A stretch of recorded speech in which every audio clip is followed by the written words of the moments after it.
to the graphic nature of this program, listener discretion is advised. Introducing from Atlantic City, New Jersey, weighing in at 210 pounds, your Italian hero, Joey Image!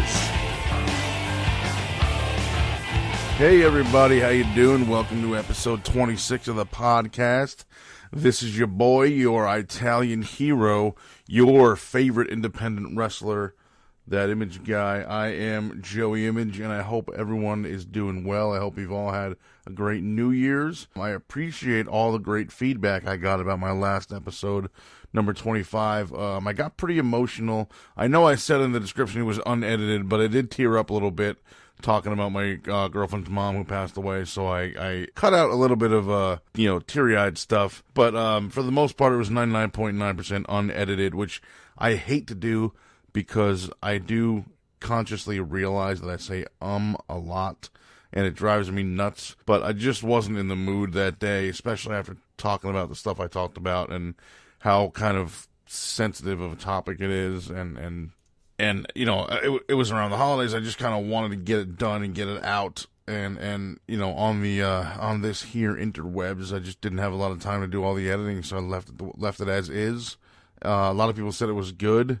And a lot of people said that it was not terrible that I said a bunch of times, because it didn't detract from the episode. Someone told me it didn't detract from the content I put out. So I'm assuming that's a good thing.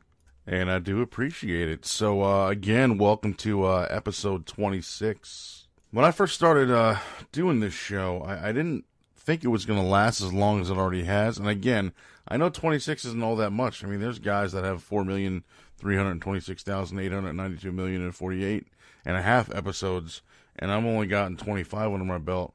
At least of this show, I've done a lot in the past, which I've mentioned before, but I just, I don't know, didn't think, I thought like a one-man show, and I have to have, or come up with something to talk about every single week, like that's going to be pretty difficult. And then I realized that, like, I actually kind of do a lot of stuff. I go out a lot on the weekends, and, I do stuff here, PS4, and all that kind of crap, and do my YouTube videos and other podcasts that I do. So I actually do have weekly stuff to talk about, and I guess that helps. This week, of course, I missed, as those of you that listen to it, I missed Grumpy Cast this week, which is the podcast I record on Tuesday nights along with Daryl the Trek Nerd and J Hammond C. So if you haven't heard of that, go check out @GrumpyCast on Twitter and follow us and download those shows. I am a co-host. It is basically three guys that are just grumpy, and basically we air our grievances on this show, and it's basically a way to cleanse the palate, so to speak. It's a way to get our stress out, and it's a outlet for that.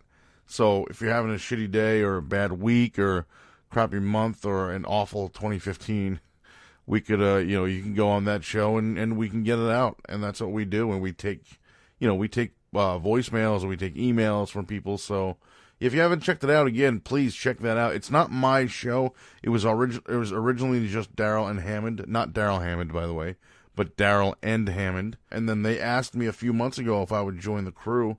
I initially thought, I told this story on last week's episode, but I initially thought that they were just kidding, and then I kind of laughed it off, and then Daryl came to me like a week later and said, I was serious about when I invited you to be our third host. And I was like, whoa, this is so cool, because Grumpy Cast was a show that I had listened to for a long, long time before this happened. So it wasn't like, somebody sought me out and said, hey, would you like to be on our show? Like, this is what we do. It was like I had already been a fan. So it was very much like, I don't know how I can, Ripper Owens, like Tim Owens being a huge Judas Priest fan, and then Judas Priest calls him and says, hey, you want to be part of our group? That's exactly what happened. I was a Grumpy Cast listener, regular listener, weekly, and then both of them called and said, hey, do you want to be part of our group? And I said, holy crap, that's awesome. So that is now the Tuesday night show that I do, and I love it. I have a blast. It is so much fun. So again, please check that out. Follow @GrumpyCast on Twitter, and you can find out everything on iTunes, is where all the obviously where the episodes are hosted. So if you just search Grumpy Cast, one word, you will find it. It's also on Alpha Geek Radio, so check it out. You can just Google Grumpy Cast. I'm sure it's the first thing that comes up, and I promise you will dig it. It is quite funny. Therapeutic, I think, is a good word. Like I said, if one of us is having a garbage week or a garbage month or a garbage day, we go on there, we air it out, we let it go, and it is left there in the past, and it's a lot of fun. A couple times we got pretty serious. There was some bad things kind of happening the last few weeks, so we did kind of get it out on that show, but for the most part, it's pretty funny and pretty hilarious, so I think you'll definitely enjoy it. So, moving on, I want to talk about New Year's Eve. This is not going to be a long episode, by the way. I want to try to go back to my initial plan of just doing this show. I'm sorry, just making these shows about 30 minutes, 25 to 30 minutes a week if I can. I don't want to take too much of your time. I realize I'm not, a big, exciting guy. Listening to me, quite frankly, even to me, is somewhat kind of boring most of the time. But I don't want to stop doing this podcast. I enjoy it. I have a lot of fun doing this. So, figure if I leave it at 30 minutes a week. I mean, other than, my last episode went a little bit over an hour. I think it was an hour and 2 minutes. Because there was really some heavy shit that I was talking about, and I had to get that all out. So, stuff like that is really therapeutic. But, just a show like this where I goof off, and I'll talk about something serious in a minute, but, for the most part, I try to be as entertaining as I possibly can, so I don't want it to be too long. I don't want to take up too much of your time. I appreciate the 30 to 40 minutes a week that you give me now, sometimes an hour or so, and I don't want to take that for granted, so to speak. So I definitely want to try to keep these episodes down. If I have to do maybe 2 a week, like those of you that remember, some of you actually, I think Anthony Menegoni might have said something to me about this when I first started, but I initially wanted to do 1 episode a week, and then in my first week, I think I did 6 episodes, or 4 episodes, something like that, and a couple people noticed, which is pretty funny. But if I have to do maybe 2 a week, and even if they're 30 minutes each, I'd be okay with that. But anyway, point is, I don't want to take up too much of your time. I value your time, and I appreciate you giving me this allotment of time per week to listen to me babble about nonsense. So I wanted to talk about New Year's Eve because I had a freaking blast, and I hope all you guys did too. The original plan for New Year's Eve was for my girlfriend and I to stay at her house and do nothing. I'm not so young anymore, so, I mean, I shouldn't even say that. Even when I was young, I never really cared about New Year's Eve. I didn't go to parties all the time. I didn't go out and get hammered all the time. Once every couple of years I would. Some of you remember the video from 2013, New Year's Eve 2013 into 2014 when I got smashed, and I babbled like a drunken idiot into a camera and just held up a Coors Light bottle a bunch of times. I didn't actually do anything with it. I just kind of held it up. That's it, just to show it as a prop, I guess. But, by the way, that's one of my funniest videos, to me, at least, of me. So, I don't mind it. But anyway, so the plan was to do that. Just hang out, do nothing, maybe watch a movie. And like I said, I'm not so young anymore, so I'm usually asleep by 10:30 anyway. But we were invited to a New Year's Eve party at the Ace Pro Wrestling Arena here in Jersey, in Wallington, New Jersey, which, as you guys know, is headed up by Mike Morgan. And I talked about Mike and I talked about Ace. I think that was also my last episode or the episode before, about how I need to take some time off and step away because I never gave myself the time off that I thought I needed back in March. I went right to Ace while I was still working at Grand Slam, while I was still doing my retirement series of matches, and I just never gave myself any time off. I was every weekend. I was at the Ace Arena twice a week, and I was at the GSW shows once a month. So I just never gave myself the time off that I needed, and now I need it, and now I'm taking it because it's just, I've as of December 19th, I've been in the wrestling business for 16 years. I think I've earned a few months off, non-injured, I should say, because I've only ever taken time off when I've been injured, so I think I deserve a few non-injured months off. But anyway, back to the New Year's Eve gimmick. We were invited there by Mike. There was probably about 20, maybe 15, 20 people there. There's 2 65-inch TVs, and I think there's there's two 65-inch TVs on the side of their entranceway. That's where video promos will play during the Ace shows of the guys or their entrance videos or whatever. So we watched the ball drop on that. The ring was broken down, so it was not there. There was tables everywhere. There was a whole bunch of food, a lot of booze, which is always fun. There was some awesome punch that John Harder's girlfriend made. There was some awesome punch that Mike Morgan, the owner, made. He also made this other stuff, Cogito or something like that. I don't know what it was called. Cojito? Not Mojito, but something like that.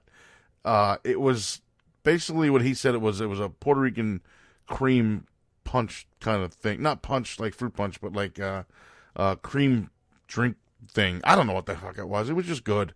It literally tasted like cookies and cream ice cream.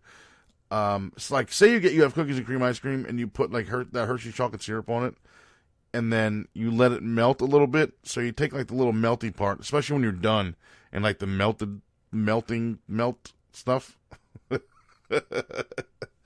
Holy Christ. The melted ice cream part is at the bottom of the bowl when you're eating it. That is what it tasted like. It was so fucking good. I mean, I couldn't do all that much of it because according to Mike, it will hit you like that. I hope that worked. I can't snap my fingers even though I'm trying. Oh, that one sounded okay. So I didn't have two. I only had one cup of it, but it was really good stuff. And I love cookies and cream ice cream, so that's what it reminded me of, and it made me want to go back. You couldn't even taste the alcohol in it. It was amazing. So there was that. There was a whole bunch of catered food. My girlfriend brought some stuff from her job. She works in a restaurant. She is actually the GM of the restaurant, so she runs the whole place. So she took some food with her that we brought over to the party, and we had a blast. It was awesome. I mean, I hung out with, again, since I took time off from Ace, that was probably about the first week of November was the last time I was there. My girlfriend Angela and I went to Florida on November 11th. So we left on the 11th, which was a Wednesday. The last time I was at the Ace Arena was November 4th.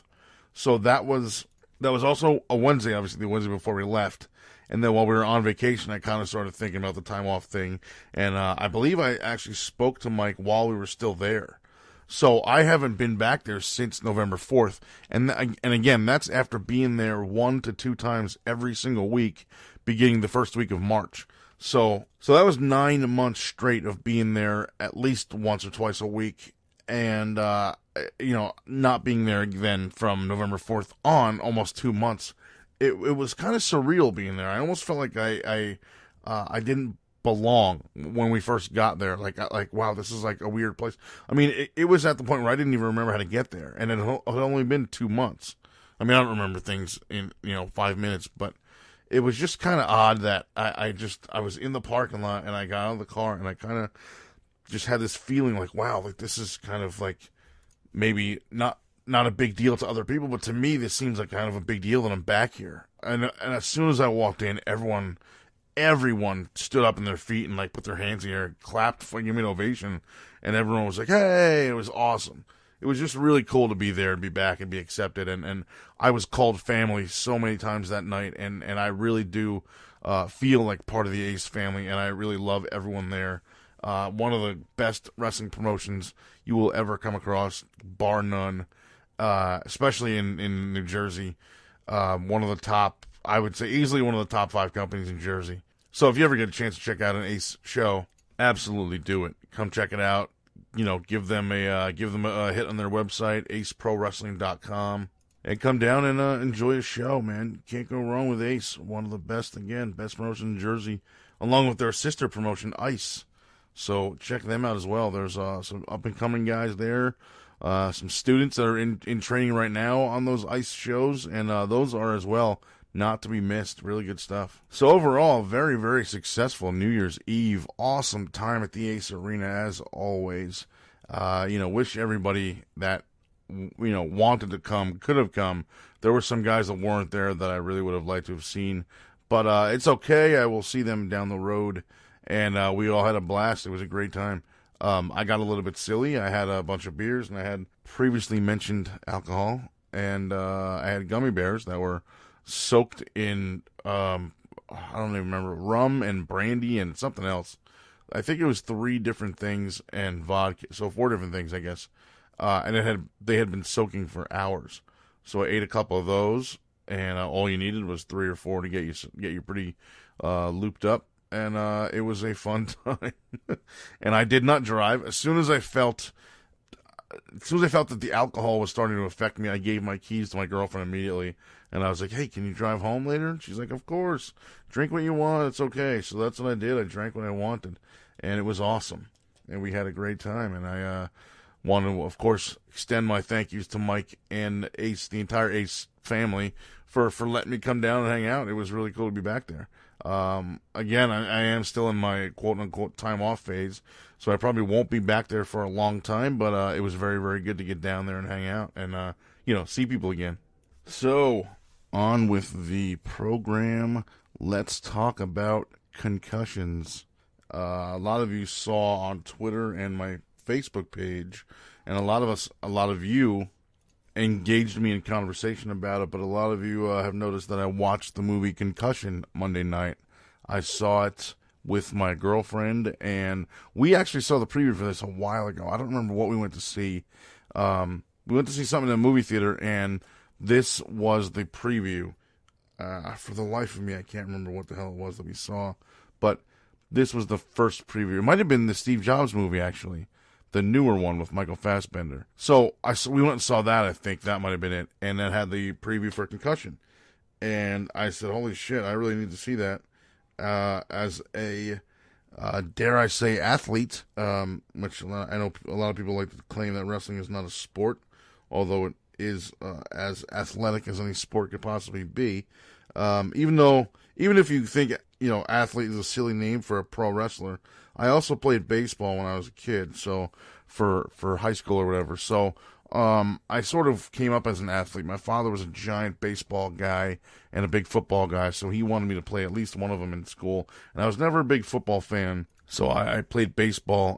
So I do have kind of an athletic background in my past. So watching this movie, or actually I should say seeing the preview at first was, it hit me right away, especially a guy who's been concussed a couple of times via wrestling or because of wrestling. Obviously, the worst of my injuries is my neck and my spine, but that will come into play later as I get into the details of what I want to talk about. So I saw the preview and I thought, man, I need to see this, even though it's primarily about the NFL and Dr. Bennett Amalu. I still needed to see it just from being involved for so long in a sport that is so well known for concussions. So when the first chance I got, I went and saw it. This past Monday, a couple nights ago, and it was awesome. I absolutely recommend it to anybody, even if you're not. You don't have to be a sports fan to watch this movie either. You just have to care about people. That's really about it. If you care about people, and I'm very I hate people. That's very much my my catchphrase. But I do have a hint of sympathy for people and compassion for people. That's a lie. I'm actually a teddy bear. But really, I am a nice guy, and I do care about people, and I want to see people happy. I don't. Let me put it to you this way: I dislike disliking people. Everyone's cool. Everyone's got their own little, weird quirks and things about them.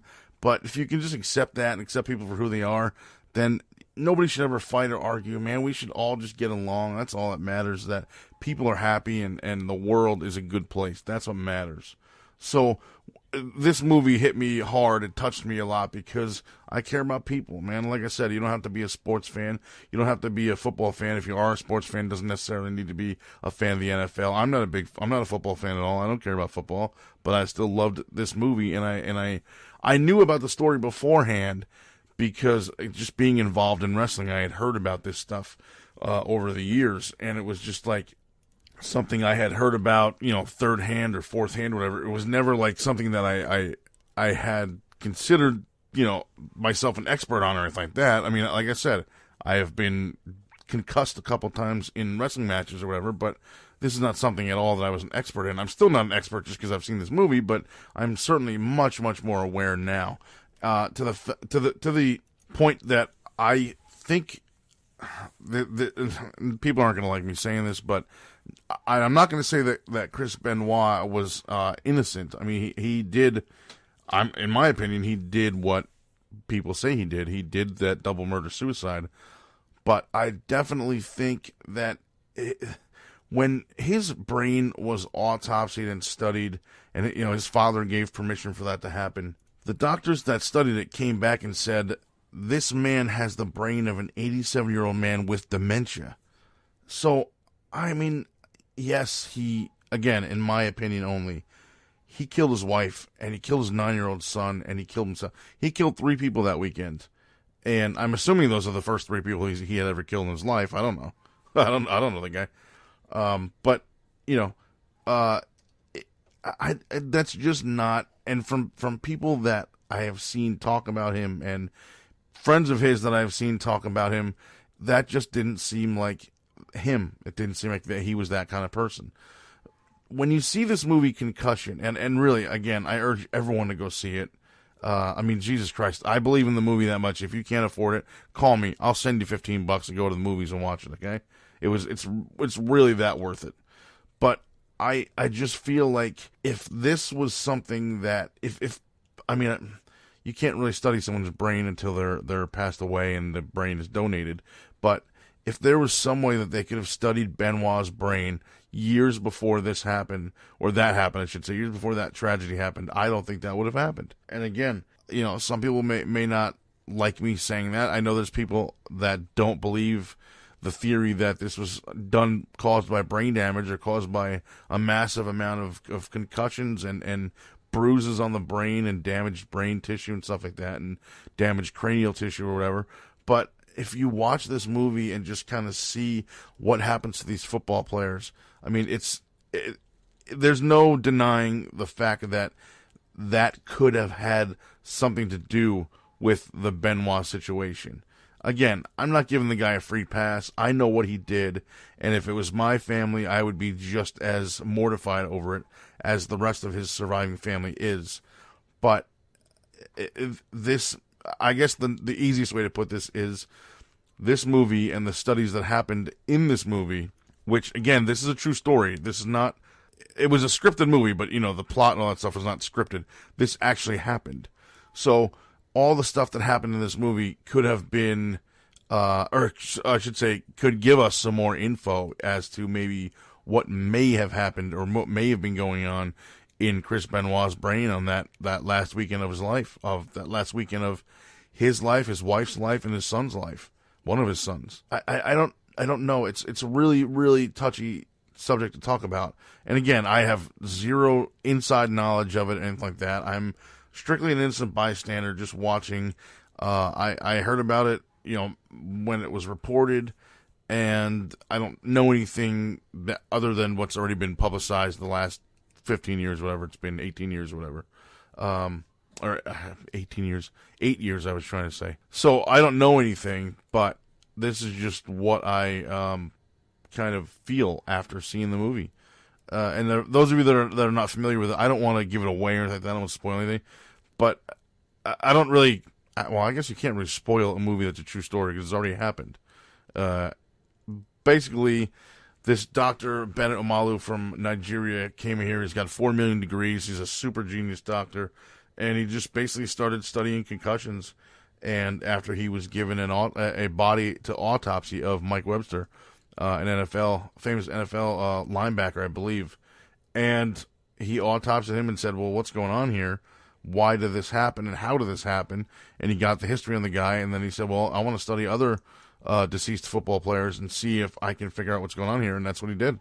And, he discovered all these bruises and contusions and lesions or whatever on these guys' brains, and they show you the x-rays in the movie, and they're all black spots where the bruises are. Now, when I first hurt my neck and my left hip and my spine, actually, but my doctor did x-rays on my whole lower area, and my left hip had a lot of black spots in it, just like this movie did. It was damaged tissue. It's where I had torn my labrum, and there was a black, I don't even know what you would call it, not a black line, but basically an area of it that was darker than the rest, and that's where the damage was, that's where the tear was. So according to the doctor, the black spots are no good because it's not really a black spot on the tissue, it's where there's tissue missing. So it wasn't normal. It wasn't really a black spot. It was more like space. There was a space there that shouldn't have been there, which is why I had to have I had injections in my left hip and on the outside, my hip, and on the inside, my groin area, I guess you call it. So, but anyway, the point is, on the brain X-rays, the cranial X-rays they show in the movie, you could see all the black spots. And I said to my girlfriend as we were watching this, the first one of those they showed, I said the black spots are all the problem areas, and I only know that from, again, my hip. But it's so just the condition of all these guys' heads and brains and craniums is just so bad that, like, this, something really needs to be done about this. And I kind of feel like being involved in such a physical sport as professional wrestling that I can, and I say this all the time, and this is obviously true. I'm not famous. I'm not some big superstar somewhere where I have millions of people, clamoring to meet me or to get my autograph or take pictures or following me on Twitter or whatever. So I'm not doing this because I think I'm a big shot. I'm doing this because I feel like it's right. But I have agreed, actually, this happened 5 years ago. In 2010, I agreed to donate my brain. A lot of you know who Christopher Nowinski is. He was a WWE wrestler who had to retire after only like 3 or 4 years because of severe concussions. He started SLI, which at the time was known as the Sports Legacy Institute. He started it in order to raise awareness of concussions and to get kind of studies done and brain studies done and donations and things like that. It has since changed its name from Sports Legacy Institute to Concussion Legacy Foundation, but it's still headed up by Chris Nowinski. It's at Boston University. It's been, headquartered there for since its inception, and it's run by Chris Nowinski, who had a bunch of concussions himself, and kind of got into this, hey, why is this happening, and how can we fix it or avoid it kind of thing. And he took it upon himself to start this foundation, which is something that I think every sports, every athlete, every participant really should kind of consider donating their brains to the foundation just for studies, and so we can kind of improve more medicine this way for concussions, anything like that, any kind of head trauma really. But it kind of begins with a concussion. And as I was saying earlier, 5 years ago in 2010, I spoke to Sports Legacy Institute at Boston University, and I agreed to donate my brain upon my death for their studies. I actually made a joke about it over the phone. I don't remember if I was talking to Nowinski or somebody else, but I spoke to him one time about it. But I actually made a joke saying, "Can you guys take my brain now?" And the girl assured me, like, "No, you have to be deceased first. We can't take it while you're still alive." Again, I was joking. I don't know if she even realized that or just thought I was stupid. But anyway, long story short, I agreed to donate. I then moved shortly after this conversation, and I lost the paperwork. They sent me the paperwork twice. They sent it once to my previous work address, which I didn't work at anymore, so I never actually got them. Then they sent them second time right to my apartment. I got them, and then shortly after that, maybe a month and a half, 2 months later, I moved, and I either lost them somewhere, or they got thrown out inadvertently, or I left them at the apartment when I moved out, and I just forgot to pack them. I don't know, but I lost this big bunch of paperwork, and I knew about it, and I had looked for it when I unpacked, when I moved into my place I live at now, but after a while, I never found it, and then after a while, I just kind of forgot about it. It just slipped my mind, and I never really looked for them again. And I knew that, I knew it existed, and I had gotten an email when they changed their name. There was some kind of public press release email thing saying, hey, Sports Legacy Institute is now Concussion Legacy Foundation. So I got the email over, and it just never kicked in to my brain that I lost the paperwork, or even that I never sent it in. And then we were watching the movie the other night, and I thought, wow, I wonder if I can somehow do this, somehow help out here. And then I remembered, holy shit, I never got the paperwork back. And again, at the time, I didn't even realize I had lost it or it had slipped my mind. I thought they never responded, so I went into my email, found the emails, and I responded to them again saying, hey, it's been about 5 years since you've heard from me. Here's what happened. I moved, lost the paperwork, simply forgot about it, blah, blah, blah. Is there some way I can get back into the program? I still want to donate. I think this is really important. I want to donate my brain. And I got a response back the following morning saying, thank you so much. And, yes, we did not get your paperwork back, but here's new paperwork. And they actually emailed it to me that time because back then, I guess 5 years ago, they couldn't do that yet. I don't know why, but for some reason they couldn't email me the paperwork. They had to send it snail mail. So that's what they did. But yesterday morning, I guess it was, or a couple days ago, they actually emailed it to me, and it's like 8 pages, stuff I got to fill out, a whole bunch of stuff, stating my intent to donate, and I need a witness to sign it, and, I need to sign over my rights to science studies and blah, blah, blah.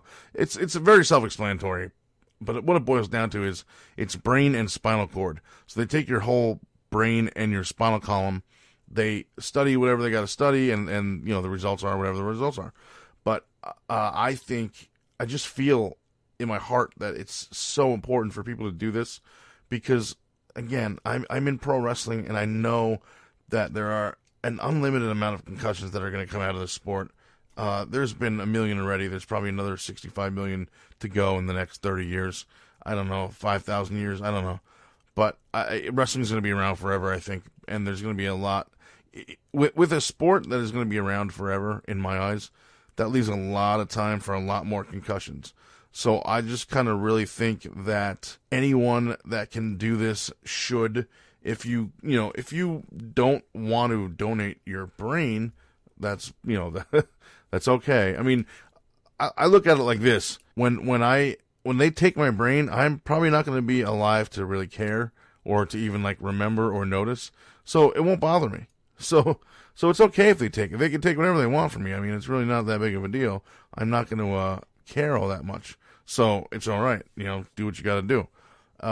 But I understand that there's some people that maybe don't want to or aren't comfortable with the fact of people screwing with them after they pass away. I do know people that are like that. So I mean, if you don't want to help that way, I urge anybody, if you can, to please donate money, because it helps their research, it helps their studies, and it goes right to the Boston University spinal cord studies and brain studies. And the actual name of the fund you'd be donating to, I guess is the right word for it, is the CSTE Neuropathology Fund. And CSTE stands for Center for the Study of Traumatic Encephalopathy. And I'm not reading that. I remember it because I heard it 1,000 times in this movie, especially the word encephalopathy. Which clearly has a lot to do with the movie. But anyway, if you can't, again, donate your brain, if you can donate money, please just check out their website. I made a short link to it. It's bit.ly, bit.ly/capital BUCTEC. And when it's a bit.ly link, the capital letters matter because they're are case sensitive. So please, again, capital BUCTEC. So if you can contribute, it's greatly, greatly appreciated. I don't work for the foundation. I don't go to Boston University or anything like that. It's just something that I believe in that I think really needs to be out in the world. And I think more people need to be made aware of how serious concussions really are. And I don't think a lot of people know that right now. I think a lot of people just assume it's like, you bang heads, you get a little stinger, and you're good to go. But I mean, this is a lot more dangerous than people realize. It's a lot more scary than people realize. And again, please watch the movie Concussion. You will learn all about it. And as I said, it is a true story. So it's not like they're making up bullshit facts or quote unquote facts just to fit the script and to make it fit for the movie, because it's a true story. So a lot of this stuff has been in the news. Like I said, there's really not a lot of possibility for spoilers. A lot of it's been in the news a long time ago. But it's something that's kind of coming back around now with the popularity of this movie, and it's just very important. So I'm going to leave you with that. I hope you have enjoyed this episode. If anyone hated it, that's cool. You can tell me. If you loved it, you can still tell me. You can hit me up on Twitter at JoeyImage. You can find me on Facebook at facebook.com/realjoeyimage or fb.com/realjoeyimage. You can send me any of your hate mail or whatever you want at joeyimage@gmail.com. I want to thank everyone for listening. I'm trying to keep this around 30 minutes, as I said earlier. Also, check out the 1640 PWPR fan page on Facebook. Just look us up, 1640 PWPR, and you will find it there. Also, look it up on Twitter, 1640 PWPR. Also, be on the lookout for another network of podcasts that I am now involved with. We are launching next week. It's called Three Ropes Media. Several shows. You'll hear a lot more about it, obviously, in the upcoming days and weeks as time goes on. But keep your eye out for Three Ropes Media, again, launching this coming Monday, which I believe is the 11th of January. And, again, thank you all for listening. Thank you guys for subscribing and downloading. And I will talk to you soon. Thanks. Hey, 1640 PWPR is now on Apple iTunes. Simply go to iTunes, search out 1640 PWPR, and subscribe today. This has been a presentation of the Three Ropes Media Network. For more, find us on Facebook at facebook.com/3ropes or visit us at threeropes.com.